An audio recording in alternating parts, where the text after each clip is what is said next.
हरि ओम श्री गुरुभ्यो नमः। हरि ओम ओम गणानाहं त्वा गणपतिगुं हवामहे कविं कवीनामुपमश्रवस्तमं ज्येष्ठराजं ब्रह्मणां ब्रह्मणस्पदानः शृण्वन्नोतिभिः सीदसादनम्। ओम श्री महागणपतये नमः। श्रुतिस्मृतिपुराणानामालयं करुणालयं नमामि भगवत्पादशङ्करं लोकशङ्करं। सदाशिवसमारम्भां शङ्कराचार्यमध्यमाम् अस्मदाचार्य पर्यन्ता वन्दे श्री गुरुपरम्पराम्। ओम श्री शंकराचार्य स्वामिने नमः। ओम सहना भवतु सहनौ भुनक्तु सह वीर्यं करवावहै तेजस्विनावधीतमस्तु मा विद्विषावहै। ओम शांति शांति शांति। हरि ओम श्री गुरुभ्यो नमः। हरि ओम। नमस्ते महोदय। शांति बद्री भगिनी। नमस्ते सर। नमस्ते। ममैवांशो जीवलोके जीवभूतः सनातनः मनःषष्ठानीन्द्रियाणि प्रकृतिस्थानि कर्षति। गुड। लक्ष्मी बीवी भगिनी। यस भगिनी। शरीरयदवाप्नोति यच्चाप्युत्क्रामतीश्वरः गृहीत्वैतानि संयाति वायुर्गन्धानि वाशयात्। गुड। ललिता भगिनी।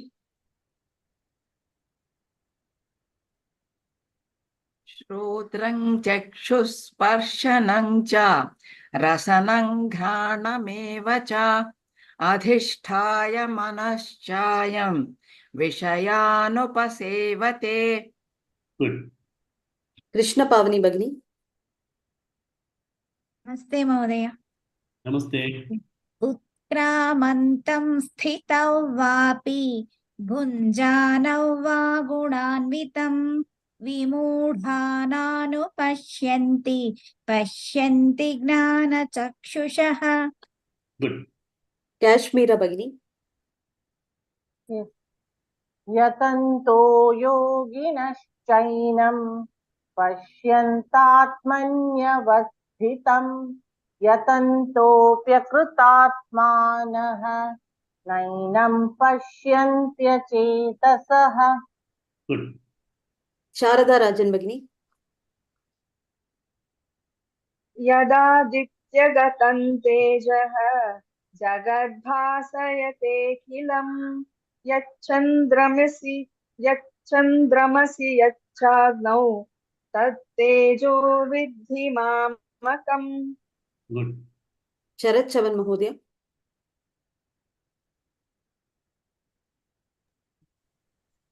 गामां विश्य च भूतानि धारयाम्यह मोजसां पुष्पामि चौषधोः चौषधी सर्वा सोमो भूत्वा रसात्मकः। Okay, one more person. Rajalakshmi भगिनी। कामाविश्य च भूतानि धारयाम्यह मोजसा पुष्णामि चौषधिः सर्वाः सोमो भूत्वा रसात्मकः। ओके, गुड। नेक्स्ट। वीणा फानिश्री भगिनी। नमस्ते महोदय। अहौ वैश्वानरो भूत्वा प्राणिनां देहमाश्रितः प्राणापानसमायुक्तः पश्चाम्यन्नं चतुर्विधम्। Good. So we read up to this shloka yesterday. We'll continue with new shlokas for today. Sai Lakshmi भगिनी। सर्वस्य चापि सन्निविष्टः। नमस्ते महोदय। नमस्ते। सर्वस्य चापि। Yeah, go ahead.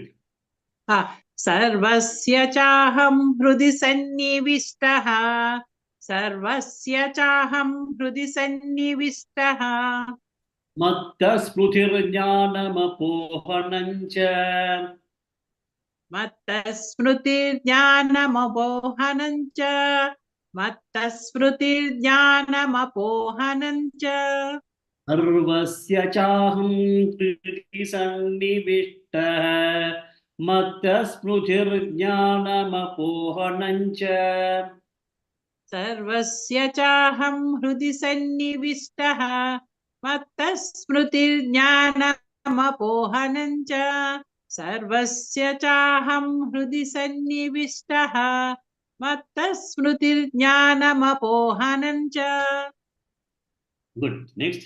Rajeshwari Shivshankar भगिनी वेदैश्च सर्वैरहमेव वेद्यः वेदैश्च सर्वैरहमेव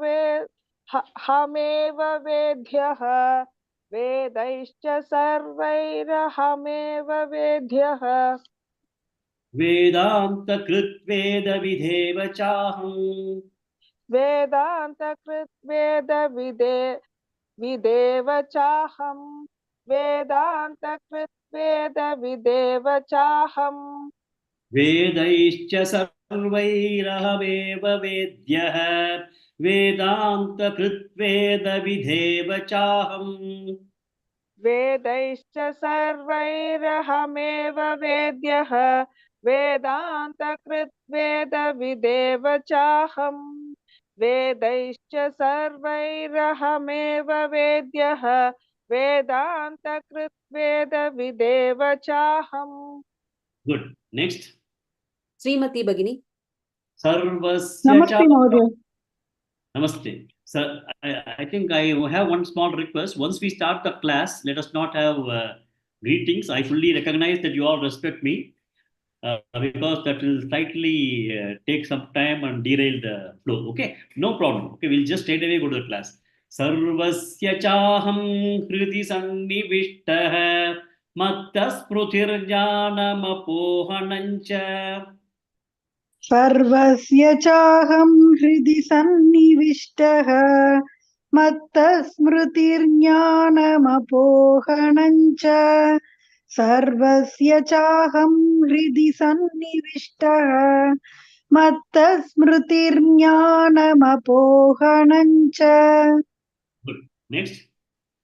उषा श्रीनिवासन भगिनी वेदैश्च सर्वैरहमेव वेद्यः वेदान्तकृद्वेदविधेव चाहम् वेदैश्च सर्वैरहमेव वेद्यः वेदान्तकृद्वेदविदेव चाहम् वेदैश्च सर्वैरहमेव वेद्यः वेदान्तकृद्वेदविदेव चाहम् Next. विजयलक्ष्मी भगिनी सर्वस्य चाहं हृदि सन्निविष्टः मत्तस्मृतिर्ज्ञानमपोहनं च वेदैश्च सर्वैरहमेव वेद्यः वेदान्तकृद्वेदविधेव चाहम् सर्वस्य चाहं हृदि सन्निविष्टः मद्दस्मृतिर्ज्ञानमपोहनं च वेदैश्च सर्वैरहमेव वेद्यः वेदान्तकृद्वेदविदेव चाहम् Good. Next. भानुरेखा भगिनी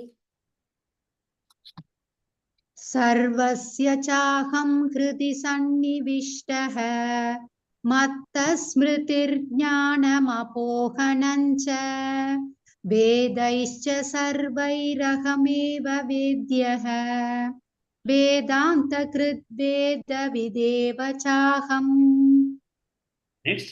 शारदा राजन भगिनी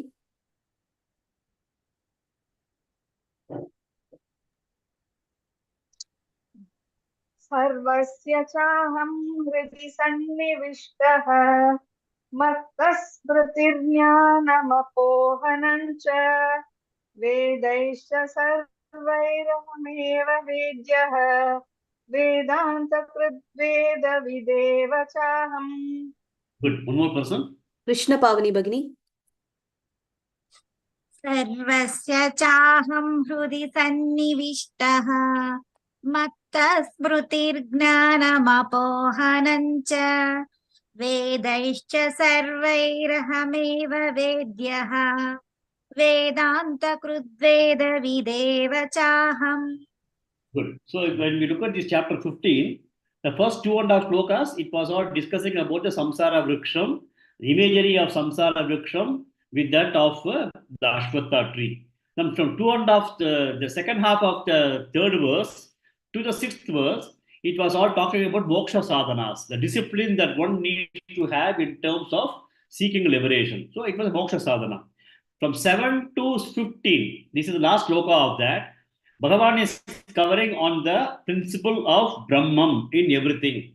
We talked about Aditya, we talked about Chandra, we talked about people, we talked about the consciousness, everything we have been talking about. Brahman is the principle behind everything. So he's talking about the Brahman as Sarvatmakatvam.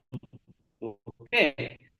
Now, in this shloka, what Bhagavan is telling is Sarvasya cha aham hridi sannivishtaha. Sarvasya means in all the living beings, aham hridi sannivishtaha. I reside in the heart of everybody. So if you look at that way, this body is sentient only because of the presence of consciousness. So Bhagavan in this case is consciousness. Consciousness is present in everybody. Everybody in their mind is the presence of that. Mind and Hridayam are interchangeably used in the case of Vedanta because Hridayam is a physical part that we all know, but Hridi is primarily in the minds of everybody, in the buddhi of everybody. Bhagavan establishes himself fully, which means that the consciousness that is there in the individual is the consciousness is available in every one of the individuals and it is residing very, very securely in the mind or in the buddhi. Sarvasya, across all the sentient things. Sarvasya cha aham hridi sannivishtaha, well seated in everybody, mattaha, from me. Okay. Smrutihi jnanam apohanam. Smriti is memory, jnanam is knowledge, apohanam is forgetfulness. Only in the presence of consciousness. And only because of consciousness, the entire creation, entire sentient things have got memory. The memory power that we have is because we are conscious. And at midnight when we are sleeping, when the consciousness is there, but when the reflecting medium is not there, we are not able to be aware of a lot of things. But when you look at memory, memory is there because of consciousness.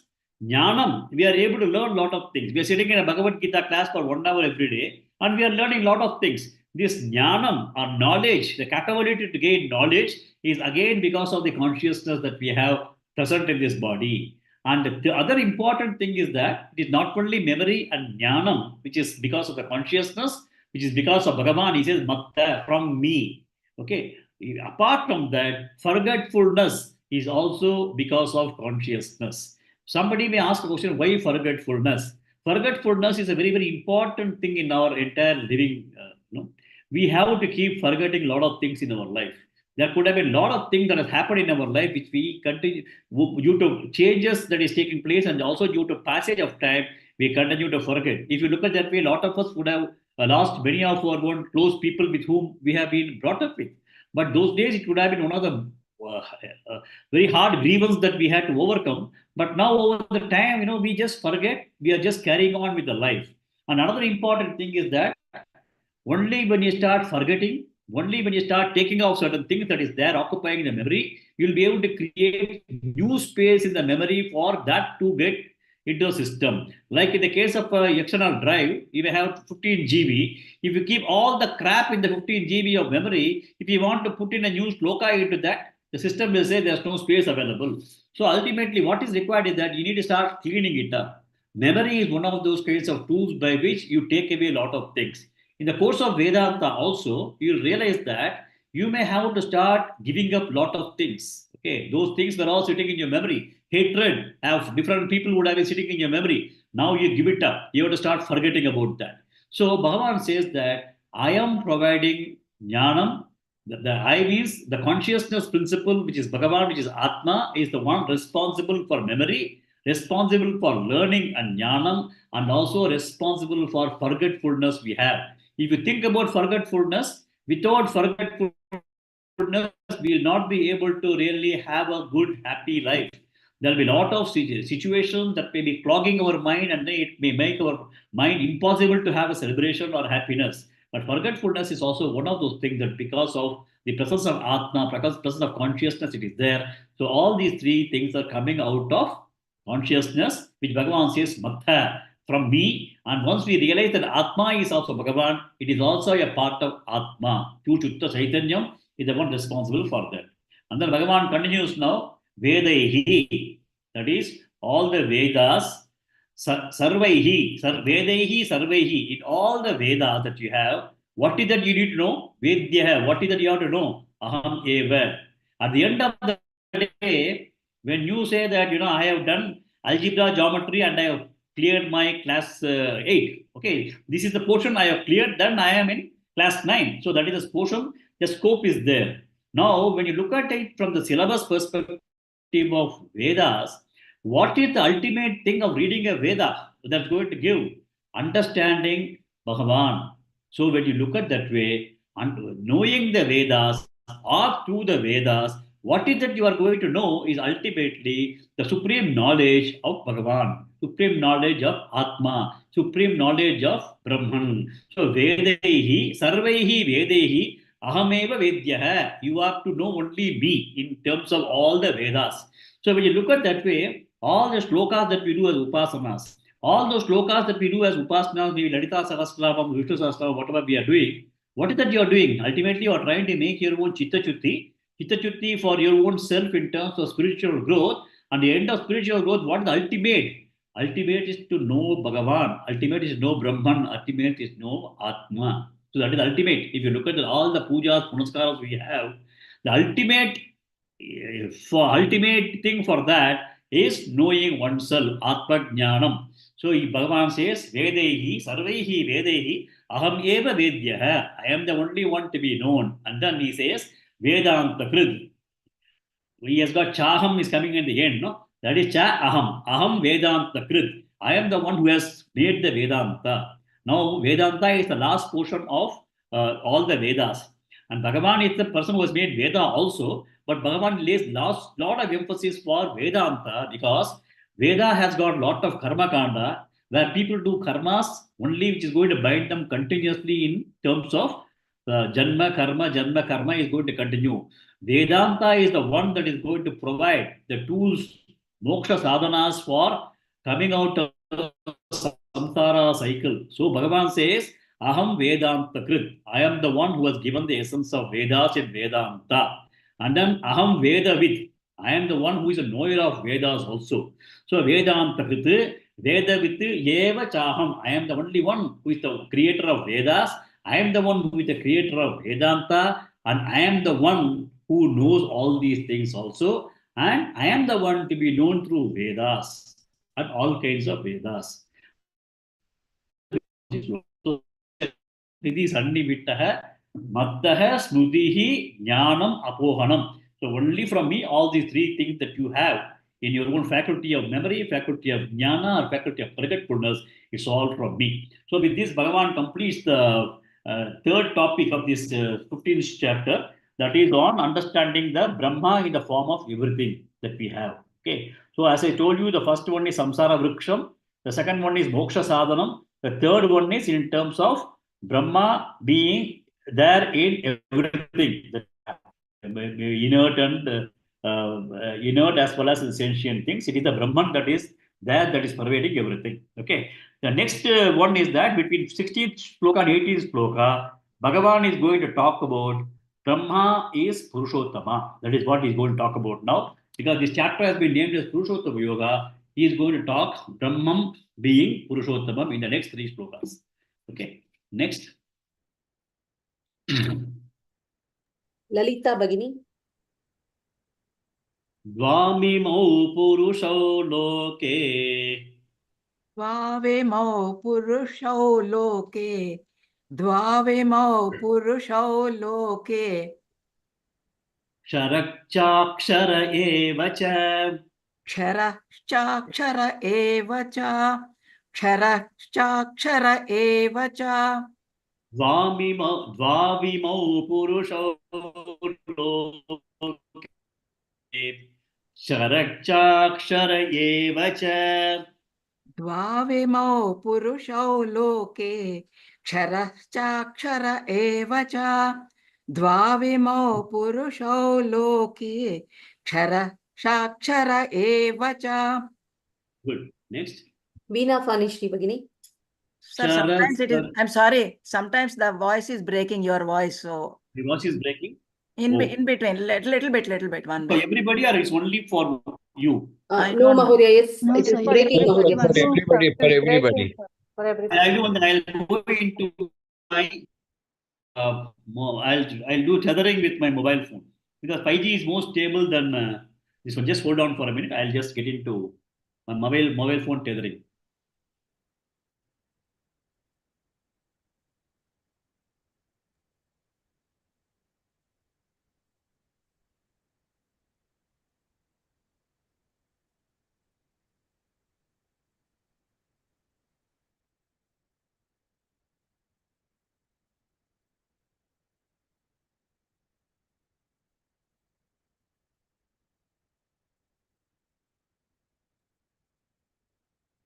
You could hear me okay? No, it's fine, Mahodaya. Okay. द्वाविमौ पुरुषौ लोके क्षरश्चाक्षर एव च द्वाविमौ पुरुषौ लोके क्षरश्चाक्षर एव च द्वाविमौ पुरुषौ लोके क्षरश्चाक्षर एव च. Good. Next. Rajalakshmi Bhagini. क्षरः सर्वाणि भूतानि क्षरः सर्वाणि भूतानि क्षरः सर्वाणि भूतानि कूटस्थोऽक्षर उच्यते कूटस्थोऽक्षर उच्यते कूटस्थोऽक्षर उच्यते क्षरः सर्वाणि भूतानि कूटस्थोऽक्षर उच्यते क्षरः सर्वाणि भूतानि कूटस्थोऽक्षर उच्यते क्षरः सर्वाणि भूतानि कूटस्थोऽक्षर उच्यते. Good. Next. Shanti Badri Bhagini. द्वाविमौ पुरुषौ लोके क्षरश्चाक्षर एव च क्षरः सर्वाणि भूतानि कूटस्थोऽक्षर उच्यते द्वाविमौ पुरुषौ लोके क्षरश्चाक्षर एव च क्षरः सर्वाणि भूतानि कूटस्थोऽक्षर उच्यते. Good. Yeah, go ahead. क्षरः सर्वाणि भूतानि कूटस्थोऽक्षर उच्यते. Good. Next. Lakshmi Devi Bhagini. The full sloka, slowly once. Yes, sir. द्वाविमौ पुरुषौ लोके क्षरश्चाक्षर एव च क्षरः सर्वाणि भूतानि कूटस्थोऽक्षर उच्यते. Good. Next. Sai Lakshmi Bhagini. Full sloka. Okay, Mahodaya.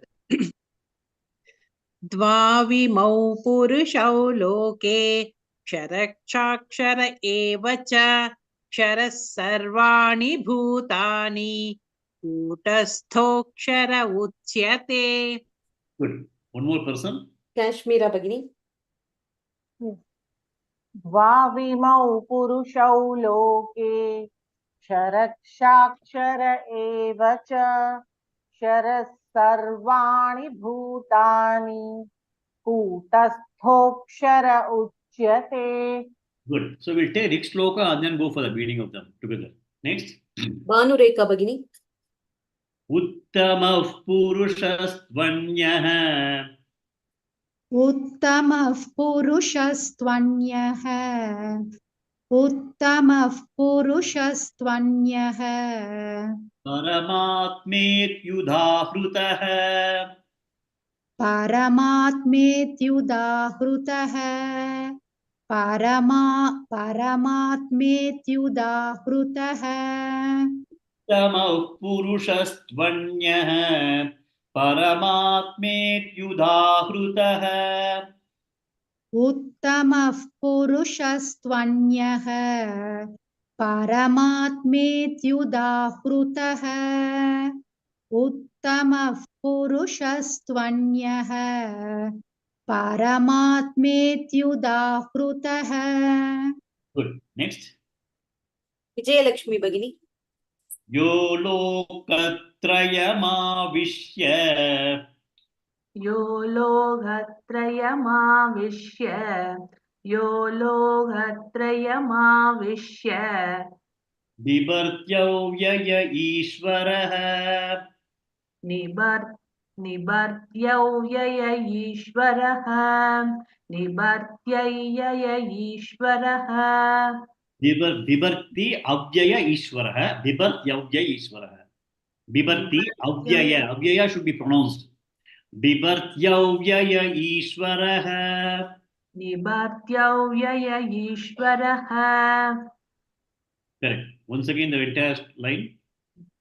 यो लोकत्रयमाविश्य निबर्त्यव्यय ईश्वरः यो लोकत्रयमाविश्य निबर्त्यव्यय ईश्वरः. Small correction. You pronounce it loga. It is loka. Yo lokatrayamavish loka. Loka is first ka. You are pronouncing third ka. Loka. Correct. Okay. Okay. Yeah. Next. श्रीमती भगिनी. Uttama purushastvanyah paramatmetyudahritah यो लोकत्रयमाविश्य बिभर्त्यव्यय ईश्वरः. उत्तमः पुरुषस्त्वन्यः परमात्मेत्युदाहृतः यो लोकत्रयमाविश्य बिभर्त्यव्यय ईश्वरः. Good. Very good. Next. शरद चवन महोदय. Two shloka, one slowly. उत्तमः पुरुषस्त्वन्वयः परमात्मेत्युदाहृतः यो लोकत्रयमिविश्य बिभर्त्यव्य ईश्वरः. Okay, there are some aksharas missing. Never mind. Once you practice, you'll get it. Next. Should I do it once again? No, it's okay. I think maybe I'll tell you once, then you repeat it because there are a lot of things we have to pay attention. Uttama, now you just chant the first line. Uttama purushastvanyah paramatmetyudahritah. उत्तमः पुरुषस्त्वन्वयः परमात्मेत्युदाहृतः. Once again. उत्तमः पुरुषस्त्वन्वयः परमात्मेत्युदाहृतः. And also you just Uttama purushastvanyah, you said bhavanyah. Okay, maybe you may have to just practice it a little more, it will be all right. Okay. Okay, okay. Next, please. उषा श्रीनिवासन भगिनी. Full shloka once. उत्तमपुरुषस्त्वन्यः परमात्मेत्युदाहृतः यो लोकत्रयमाविश्य बिभर्त्यव्यय ईश्वरः. बिभर्त्यव्यय ईश्वरः. बिभर्त्यव्यय ईश्वरः. बिभर्त्यव्यय. बिभर्त्यव्यय. Two words are bibharti avyaya. बिभर्त्यव्ययः. बिभर्त्यव्यय. बिभर्त्यव्यय. यव्यय. Sorry. बिभर्त्यव्यय. बिभर्त्यव्यय. Bibhart yavyaya. Bibhart yavyaya. Correct. Can you chant the second Yavyaya. line? Yo lokatramavishya bibhartavyaya Ishvaraha. There is no No. ta. It is Bibart Yavyaya. Bibarti Avyaya becomes Bibart Yavyaya. Bibhart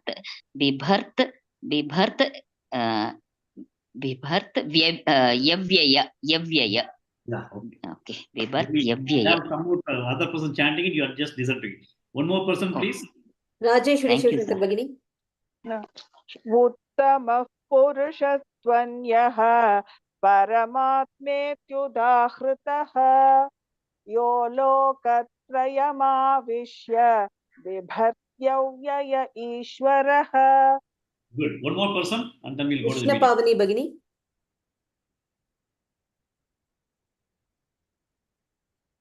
तमः पुरुषस्त्वन्यः परमात्मेत्युदाहृतः यो लोकत्रयमाविश्य बिभर्त्यव्यय ईश्वरः. Okay, so Bhagavan, in the sloka number 16 to 18, he is talking about Brahman being Purushottama.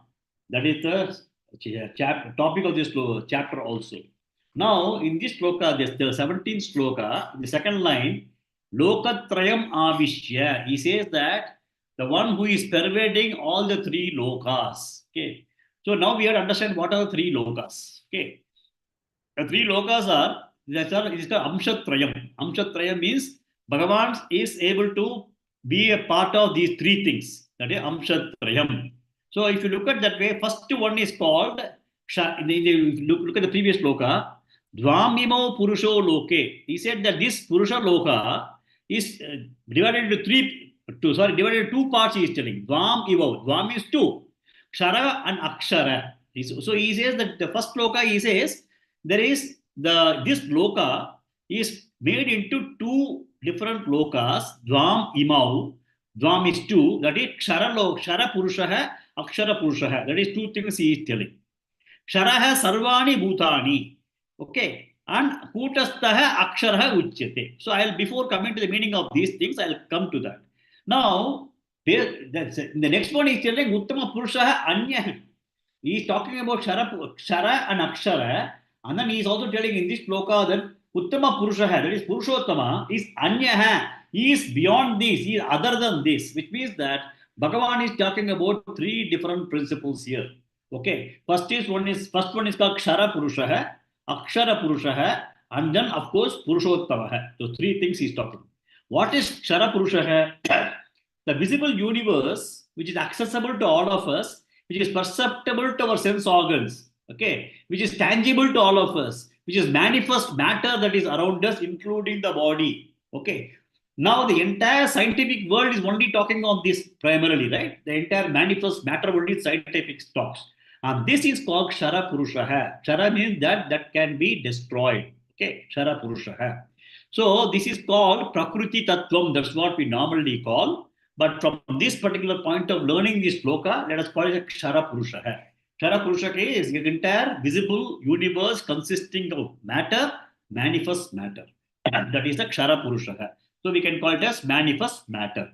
Akshara Purushaha is unmanifest matter. Unmanifest matter is matter that can neither be seen, neither be perceived, etc. Like energy can also come as Akshara Purushaha because it is not visible or not tangible to us in any way. Invisible, intangible, unmanifest form. Energy, electricity is unmanifest for us. We can only sense it, but it is not manifest to us. So at the time of Pralaya also, the matter and material world will continue in unmanifest form. If Kshara world also becomes Akshara in the terms of Pralaya time also. So anything that is unmanifest is called Akshara. Okay. Now you may have some questions. I know that you are going to have some kind of a question because we studied something in Akshara Brahma Yoga in 8th chapter. That Akshara Brahma means the one that is not going to go away, and that is Brahman. But Bhagavan in the 8th chapter, he says the Aksharam Brahma Paramam, which means that Paramam Aksharam Brahma.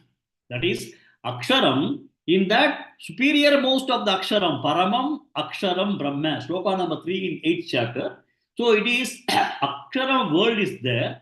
In that the supreme one is the Paramam. That is the Brahman. That's what is being told in that. So this Aksharam that we are talking about is the unmanifest world, but this particular appears to be eternal, relatively eternal, compared to the other world of Kshara world, which has got decay and all those kinds of things happening.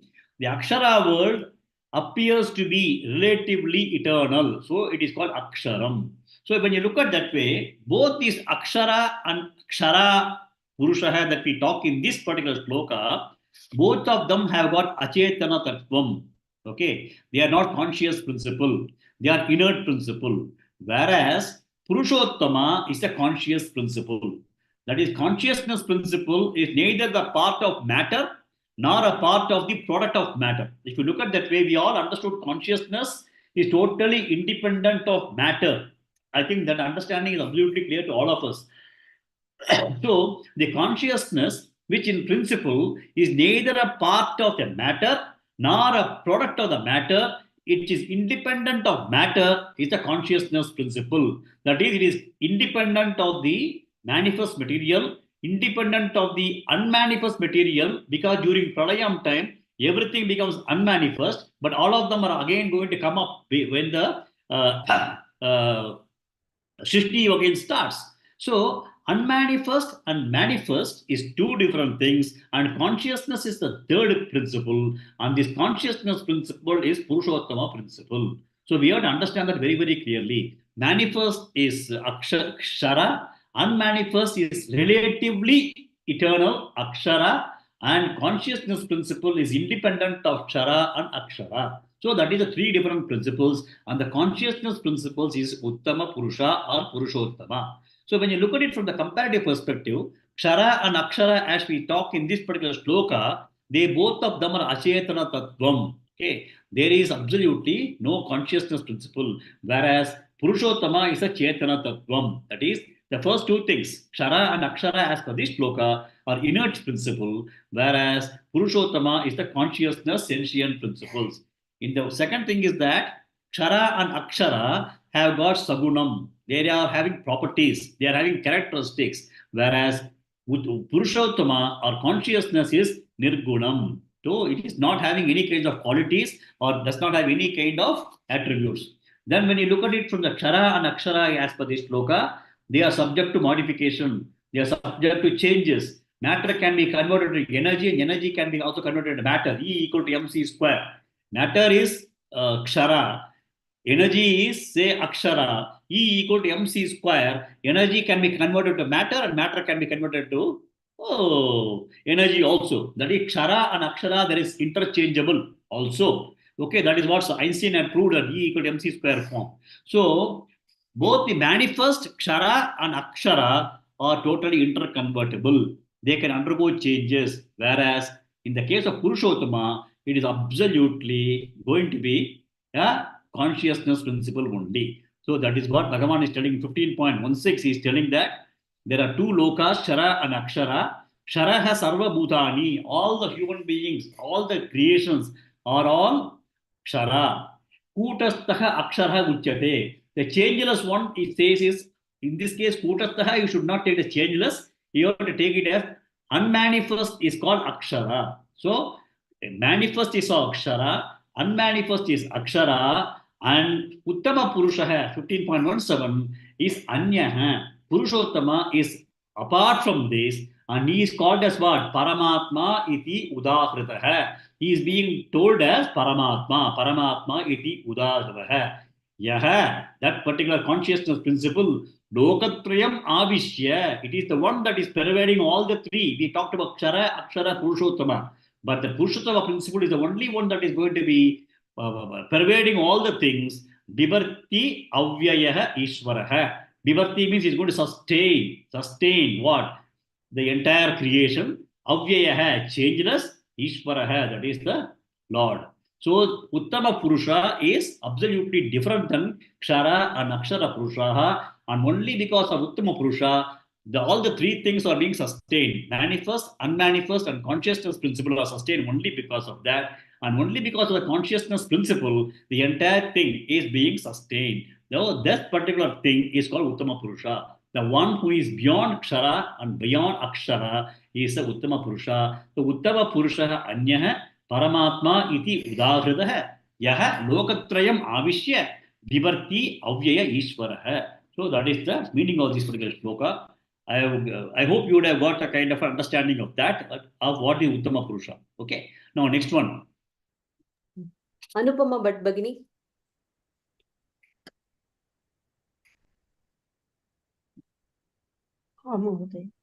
Yasmaksharamatitoham. यस्मात् यस्मात्मक्षरत् अति Sharam atitah aham. यस्माक्षरमतीतोऽहम् यस्माक्षरमतीतोऽहम् Aksharadabi chotama. अक्षरादपि चोत्तमः अक्षरादपि चोत्तमः Yasmaksharamatitoham. Aksharadabi chotamah. यस्मात्क्षरमतीतोऽहम् अक्षरादपि चोत्तमः यस्मात्क्षरमतीतोऽहम् अक्षरादपि चोत्तमः. Good. Next. Sharada Rajan Bhagini. Atosmi loke vede cha. अतोऽस्मि लोके वेदे च अतोऽस्मि लोके वेदे च Pratitah purushottamah. प्रथितः पुरुषोत्तमः प्रथितः पुरुषोत्तमः Athosmi loke vede cha. Pratitah purushottamah. अतोऽस्मि लोके वेदे च प्रथितः पुरुषोत्तमः अतोऽस्मि लोके वेदे च प्रथितः पुरुषोत्तमः. Good. Next. Veena Fani Shri Bhagini. Yasmaksharamatitoham. Aksharadabi chottamah. Atosmi loke vede cha. Pratitah purushottamah. यस्माक्षरमतीतोऽहम् अक्षरादपि चोत्तमः अतोऽस्मि लोके वेदे च प्रथितः पुरुषोत्तमः. Good. Next. Vijaya Lakshmi Bhagini. Full sloka once slowly. Yes. Yasmaksharamatitoham aksharattabhichottamah atosmi loke vede cha pratitah purushottamah. Good. Next. Lalita Bhagini. यस्माक्षरमतीतोऽहम् अक्षरादपि चोत्तमः अतोऽस्मि लोके वेदे च प्रथितः पुरुषोत्तमः. Good. One more person. Bhanureka Bhagini. यस्मात् क्षरमतीतोऽहम् अक्षरादपि चोत्तमः अतोऽस्मि लोके वेदे च प्रथितः पुरुषोत्तमः. Here, Bhagavan says, once you understand the principle of Akshara, Akshara and Purushottama, it's an extension of that. Yasmat, because Aham Ksharam Atitaha, because I am beyond Kshara, I am beyond the manifest world, and Aksharad Abhi Cha Uttamaha, I am also beyond Akshara. Okay, I am much superior than Aksharam also. Ataha, so Asmi Loke Vede, the people in the world, they know me as Pratita Purushottama. They are looking at me or they know me as a renowned Purushottama. They know me, or the tattva of Brahman, or tattva of Bhagavan, or Atma Tattvam is supposed to be renowned because it is going to be Aksharam Atitah. It is beyond Aksharam. It is, sorry, Ksharam Atitah, it is beyond Sharam, that is beyond manifest. Aksharadabi cha uttamaha, it is also superior to that of Akshara Purushaha. Hence, Loke Vedecha, people know me and as a renowned Purushottama. That is the reason why people know me as a renowned Purushottama, because we know that Shara Purusha, Akshara Purusha, and consciousness principle are three different world of universe, the universal thing that we have. And Purushottama is the absolute supreme Brahman. That is, there's only one Brahman, Advitiyam. There's no two other things. So that particular Brahman is the same Atma, the same God that we have. That's what is the meaning of this sloka. So he says that it is beyond Aksharam, and so everybody knows me as the renowned Purushottama. That's the meaning of this sloka. Next. Rajalakshmi Bhagini. Yo mamevamasambhudah. यो मामेवमसम्मूढः यो मामेवमसम्मूढः Janati Purushottamam. जानाति पुरुषोत्तमम् Yo mamevamasambhudah. Janati Purushottamam.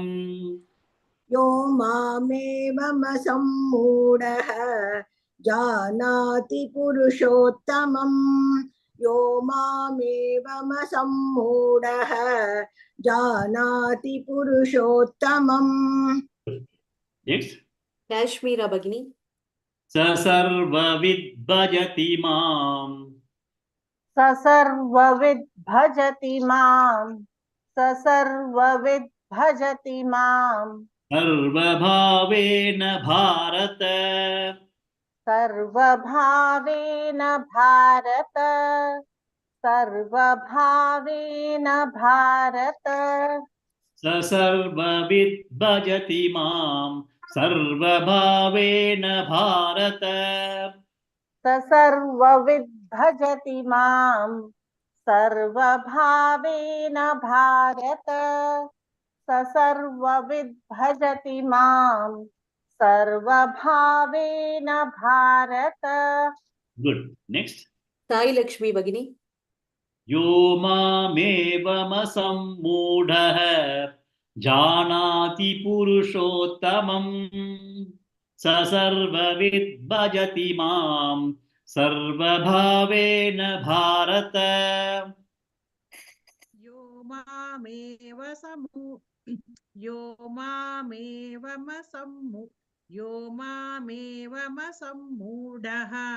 जानाति पुरुषोत्तमं स सर्वविद् भजति मां सर्वभावेन Bharata.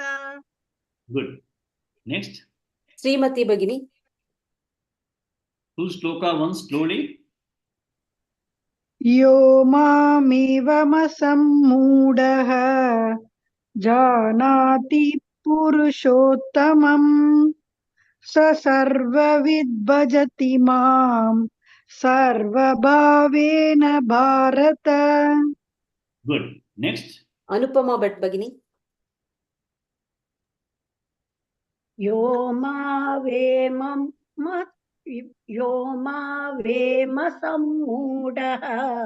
Yo yaha mameva. Only I am. Only I am the person. If they understand that, asammudaha, those are wise people, not Buddhas. Yaha mameva asammudaha janati, the one who knows, the wise people who knows that I am the only one who is Purushottaman. Yaha mameva janati Purushottamam asammudaha, or yaha asammudaha, those wise people, mameva Purushottamam janati. I am the Purushottamam. I am the only Purushottamam. Janati, those who know like that. So that is the word. यो मामेवमसम्मूढः जानाति पुरुषोत्तमम् यो मामेवमसम्मूढः जानाति पुरुषोत्तमम् स सर्वविद् भजति मां सर्वभावेन Bharata. Good. Next. Lakshmi Bibi Bhagini. यो मामेवमसम्मूढः जानाति पुरुषोत्तमम् स सर्वविद् भजति मां सर्वभावेन Bharata. Good. So now in this sloka, as I told you the first line, the one asammudaha, yaha asammudaha, that asammuda, that wise person, mameva purushottamam janati, the one who knows that I am the consciousness principle, the Brahman principle is only purushottamam. If one person is able to understand that Kshara principle, Akshara principle, and also Purushottama principle, and understand that I am. When you say I am, you can also think of your own self. I am means my principle, my Atma principle also is Purushottamam. I am not Kshara, I am not Akshara. That understanding once somebody gets. Yaha mamyeva asammudaha janati Purushottamam. Saha sarvavid bhajati mam. That particular person, he is Sarvavid. He is the knower of everything. Bhajati Mam. Bhajati Mam means, in this particular case, gains me. Gains me means what? Gains Bhagavan, or he is able to realize himself. And Sarva Bhavena. Sarva Bhavena means in true nature. Bhava is nature. Sarva Bhavena Bharata. He is able to gain my true nature in himself, on knowing that the wise people who knows that I am the Purushottama. I am not Kshara and I am not Akshara. So yaha asammudaha mameva purushottamam janati sa sarvavid, that particular knower of everything, gains me bhajati mam sarva bhavena, in all sense, in the true self of my own nature, we will be able to gain that. That is the meaning of this sloka. This is the phala of knowing Purushottama. When somebody is able to understand Purushottama, he is different than Kshara and Akshara, and he is Purushottama. The consciousness principle, which are because of which everything is existing, be it Kshara world or Akshara world, and that particular person, he will be able to gain me, or will be able to gain liberation. That is the meaning of this sloka. So, yo mamevama sammudaha janati purushottamam sa sarvavid bhajati mam sarva bhavena bharata. Maybe we'll close it today and then we'll continue it tomorrow. Okay.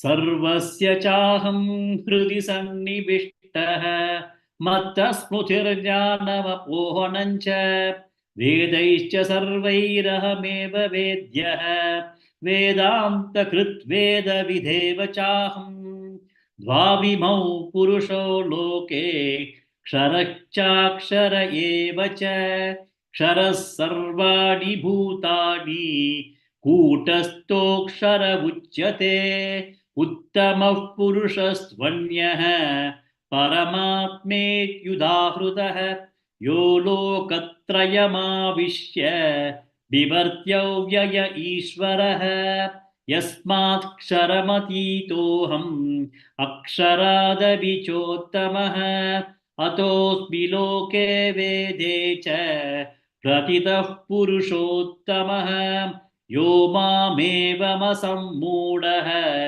जानाति पुरुषोत्तमम् स सर्वविद् भजति मां सर्वभावेन भारत. ओम पूर्णमदः पूर्णमिदं पूर्णात् पूर्णमुदच्यते पूर्णस्य पूर्णमादाय पूर्णमेवावशिष्यते. ओम शांति शांति शांति. हरि ओम श्री गुरु